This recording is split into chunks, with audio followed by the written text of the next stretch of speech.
We determine success in football by how decorated a footballer is. No, not that type of decorated. Trophies. Yes, trophies is exactly what we use to determine how successful a footballer is. And hey guys, it is Finn here, that is FYW. And today we will be determining, or we will be looking at rather, the most decorated footballer at each Premier League club. All the way from Arsenal to Wolves, we go through every single one, and sorry that I haven't been uploading that much this week. Started college for the first time, so I've been a tiny bit busy with that, and I do want to recommend, if you do like my channel, please do subscribe. I would really appreciate that. Maybe reach 350 subs by the end of this month, and that would be fantastic. Let's jump into this. Arsenal is the first club, and I mean, many might be shocked to know David Luiz, their very own sideshow Bob, is their most decorated player. 18 trophies for David Luiz. That is insane. And I mean, closely behind him, I won't list for every club, obviously second and third, otherwise this video might go on for too long, and even I can't listen to my voice for that long. David Luiz, 18 trophies. Close behind him is Mesut Ozil, which is quite weird to think how far Mesut Ozil has dropped over the last few years, and will he ever reach a peak again? Probably not. But yeah, looking at Arsenal, at David Luiz, obviously he played for Chelsea, which normally you would say, well, Chelsea probably hate him for going to their rival, but you know what, they're probably quite grateful. They're probably sitting there like, yes, Arsenal have both Mustafi and David Luiz. How can we not score against them? Yeah, but at the end of the day, David Luiz is a very well-decorated footballer. Of course, he captained Brazil in that 7-1 loss versus Germany. Probably not his best day, but other than that, he's played with PSG, Benfica, Chelsea. He's won everywhere he's gone. Whether he'll win at Arsenal, probably not, because I can't see them winning anything within the next 5 years. Because I mean, this season alone, the only chance they really have is Europa League, and then they still have to compete with United, which is a tricky one. I'm not saying it's a definite win for United. I hope so. I mean, they also have to compete with Inter Milan now in the Europa League, so I mean, anything can happen.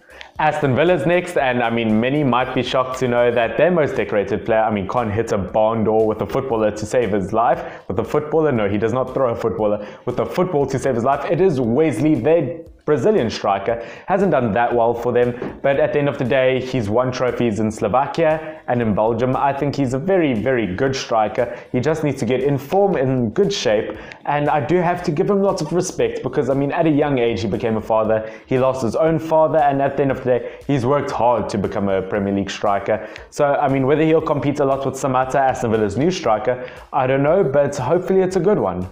Bournemouth's most decorated player is Barak. Is that how you pronounce it? I really don't know. Can I get any assistance? Is there a single Bournemouth fan out there? He has got 9 trophies. He, of course, was the Celtic goalkeeper, which, I mean, if you're in the Scottish Premier League, I mean, it's almost a guaranteed trophy at least once a year. And yeah, at the end of the day, he's the backup goalkeeper for Ramsdale at Bournemouth. He's a very, very good goalkeeper. Obviously, 9 trophies. That just proves it to you. But you know what, maybe he should start a bit for Bournemouth. I don't know what Bournemouth need to do, but they are seriously struggling this season. And I want to ask you guys, obviously vote in the I thingy up above. Do you guys think Bournemouth should sack Eddie Howe? Yes or no? Obviously just vote above for that. And if you do like Premier League content, I do want to say I do weekly Premier League predictions. I mean, I would say don't tell anyone, but tell absolutely everyone. So if you do like that content, also, once again, I thingy up above. Watch my Premier League match week predictions. Brighton is the next one, and it is Montoya with 7 trophies. And it is quite weird to think, well, surely a player can't be happy going from Barcelona to Brighton. But at the end of the day, I mean, this Brighton team's really looking like a mid-table Premier League team, which I think they are very, very happy to have achieved. I mean, lots of people probably thought Brighton would get relegated at the end of the season, but they are doing pretty damn well, and I think Montoya is very happy with himself. And I mean, lots of people probably thought that Brighton would be 20th at the end of this Premier League table. I mean, I don't know who thought that. Burnley is next, and it is Mr. Head and Shoulders himself. Hearts down. Looks like he's holding his head. This could be trouble. Head and Shoulders Itchy Scalp Care Shampoo with eucalyptus extract.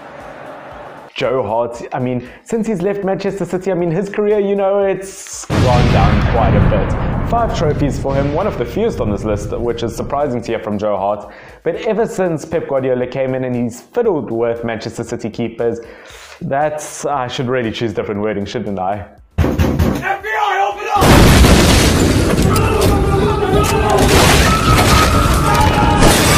ever since Pep Guardiola came in and he's bought different goalkeepers for Manchester City, like Claudio Bravo, Edison. Joe Hart obviously left, and he's had a few spells everywhere, but he's never really done well ever since he's left Manchester City, which is a pity because, I mean, he could have gone down as a Premier League great goalkeeper. I mean, I'm sure many still would consider him that. I mean, definitely Manchester City all great, along with Edison in a goalkeeping position, although Edison's still there. I think they've had two very good goalkeepers in the likes of that. But Joe Hart, of course, career's gone down, but I think he's very happy with his 5 trophies. And of course, it was England's number one for a very, very long time and was replaced with, well, Burnley teammate Nick Pope.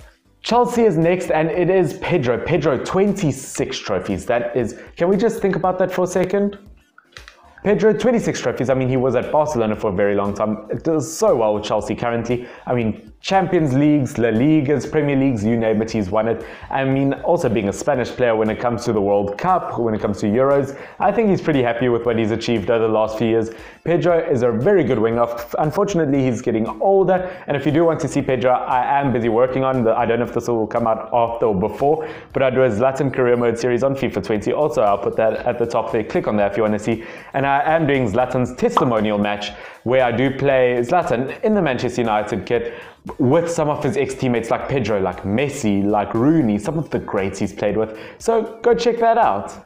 Crystal Palace is next, and their top achiever, let's call it a top achiever, is Cahill, the ex-Chelsea centre-back and England centre-back. Doesn't get game time anymore because it's very competitive, that position for England at the moment. Does very well with Crystal Palace. I'm so glad they have a veteran centre-back, and he was Chelsea's captain even initially when John Terry retired, or when John Terry moved to Aston Villa. Everton's main top achiever is Digne. Yes, 12 trophies for Digne, world-class left-back on his day. Unfortunately, wasn't in the France squad when they won the World Cup, but was there when they were runners-up in 2016 in the Euros to Portugal. Other than that, of course, he's won trophies. I mean, Everton probably won't win anything. I don't know if Ancelotti will totally change them around, but of course, Barcelona for Digne. He was at Roma, didn't win anything at Roma though, but before that, even PSG. So pretty comfortable career, to be honest, and he is such a good modern-day fullback, the way he can get up and down.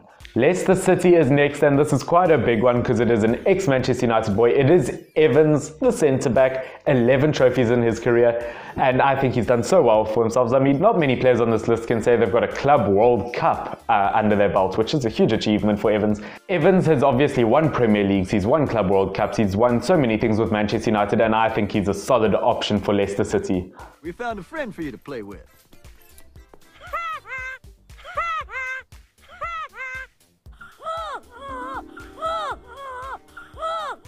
Liverpool. Now, Liverpool one may surprise you. It is Shaqiri. Shaqiri, of course, played with Bayern Munich for so long. That's where he won most of it, along with Basel in Switzerland. He is such a great, super sub. And, I mean, he will forever torment me as a Manchester United fan in that game where he scored 2 past us. But at the end of the day, Shaqiri, Big Shaq, or I should rather say Little Shaq, is such a great option with 15 trophies. Manchester City is next, and it is a big one. Fernandinho with 23. I mean, that is insane. 23. I mean, he's been as successful as long as Manchester City have been successful. And even past that in the Ukraine for Shakhtar. Absolute beast, and I think he is one of the legends in that Manchester City squad. Also, another ex-Shakhtar player for Manchester United is going to be Fred with 12 trophies. I mean, I think that just shows how down Manchester United have gone over the last years. The fact that he's our most successful player, not even Pogba, someone who's played for Juventus and won a World Cup, but yet it is Fred. But I think Fred will struggle once McTominay and Pogba are back, because I mean, I can't see Fred playing over McTominay, Pogba, or Bruno Fernandes. Newcastle is next, and it is Willems. I don't know, can anyone help me with that? Anyway, you know who I mean. The left back for Newcastle. He is on loan from Eintracht Frankfurt, and he's won most of his stuff at either PSV or Eintracht Frankfurt. Majority of his stuff PSV. And once again, modern day fullback. Perfect for Newcastle, a left wing back, really fast, really strong, and I think that he possibly is a player that will be missed once he returns from loan if Newcastle don't buy him. Norwich next, and it is going to be Timu Pukki, and Timu Pukki has got 6, and I mean, it was going to be Roberts, but Roberts went back on loan. He had 7. Timu Pukki, I mean, is the reason Finland qualified for the Euros this year, and I think he's going to be absolutely amazing. Of course, Player of the Month for the first month of the Premier League. He really is such a beast for Finland and for, Norwich in general. And in general, he's won trophies at Norwich, of course, when they got promoted, in Finland and in Denmark. Sheffield United, it is Fleck. Fleck has got 5 because, of course, he was in the Scottish Premier League. And beyond just winning the Scottish Premier League numerous amounts of times, Sheffield United have been an absolute beast of a team past all of that, and I think Fleck is in one of the best ever Sheffield United teams. To be honest, Sheffield United looked like they could qualify for the Champions League, which, what? Southampton is next. Similar story, it is Armstrong with 8 trophies, and also Scottish Premier League. And once again, if you're in the Scottish Premier League and one of the top teams, you're almost guaranteed a trophy, aren't you? But Southampton, wow, you guys have just completely turned your season around from being the team who lost like 9-0 versus Leicester City to a team that actually looks pretty decent. Spurs is next, and wow, Spurs, apparently Mourinho has gone from the special one to the shaven one. It's like a reporter was like, Mr. Mourinho, they say that to become successful again, you have to be more like Pep Guardiola. Think I must be more like Pep Guardiola? Fine.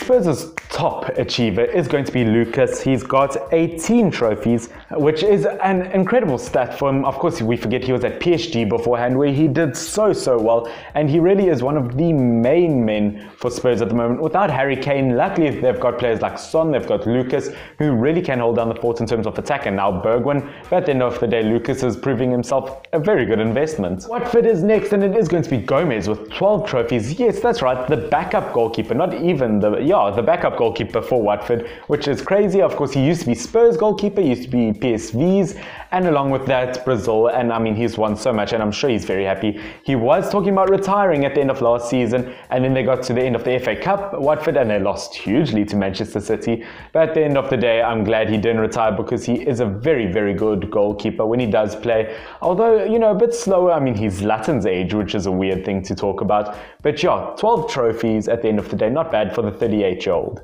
West Ham, the second last club here, it is Yarmolenko, the Ukrainian, and of course he got 7 different, trophies in his career, which he's very happy with. Majority of them, or all of them really, coming from the Ukrainian league. One final one is Wolves, and their best player in terms of trophies is Matinho. Matinho has gotten 15 trophies. He of course won League 1 in the French league, which is a huge one, and when he played in Portugal, and overall this Portuguese team, the national team, is looking so incredibly strong. And I think even without Ronaldo, they could really compete in the Euros, maybe the World Cup eventually, I don't know guys, but I hope you have enjoyed this video. Once again, if you do like this kind of content, there's a plane. I hope you don't hear the plane. I'm sorry if you do. But yeah guys, otherwise I hope you have enjoyed this video. Please subscribe if you do like this kind of content. This has been Finn, FYWN. Love every single one of you. Cheers.